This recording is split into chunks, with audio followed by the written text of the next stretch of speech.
এখন যখন আমরা শুধু গুগলের যুগে নেই। আচ্ছা, গুগল এখন পুরনো খবর, আমরা এখন এআই এর যুগে আছি।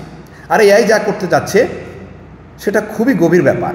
সবাই এআই এর ভালো দিক নিয়ে কথা বলে, কিন্তু আমি এর অন্ধকার দিক নিয়ে বলছি। এসেছি, আমি নিজেকে এই পথে উৎসর্গ করেছি। আল্লাহর কাছে দোয়া করছি যেন তিনি আমাকে শিক্ষা দেন এবং আমি তা গ্রহণ করতে পারি।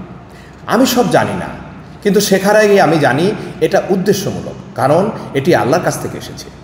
এই মানসিকতা এমন নয় যে যা পছন্দ তাই নেব আর যা পছন্দ নয় তা উপেক্ষা করব। বিশেষ করে এখন যখন আমরা শুধু গুগলের যুগে নেই।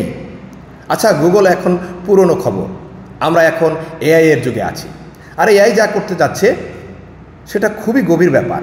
সবাই এআই এর ভালো দিক নিয়ে কথা বলে, কিন্তু আমি এর অন্ধকার দিক নিয়ে বলছি। খুব শিগগিরই এআই তোমার মাথার চিন্তা দূর করে দেবে।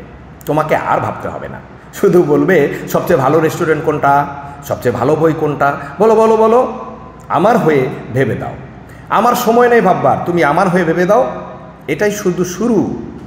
বাজার করা, গ্যাস নেওয়া, কোনটা ভালো, কোথায় যাওয়া ভালো, ব্যবসার সিদ্ধান্ত বা মার্কেটিং বেছে নেওয়ার ক্ষেত্রেও সবাই এআই ব্যবহার করছে তাদের কাজ সর্বোচ্চ করার জন্য। শিগগিরই যেমন মানুষ এখন আমার কাছে এসে বলছে আমরা এআই দিয়ে কোরআনের কাজ করছি, আর এটা দারুণ লাগছে, কারণ এটা ভারী কাজ। আর আল্লাহ আমাদের এই হাতিয়ার দিয়েছেন। এখন আমরা মস্তিষ্কের কোষের কাজও আউটসোর্স করতে পারি, তাই না?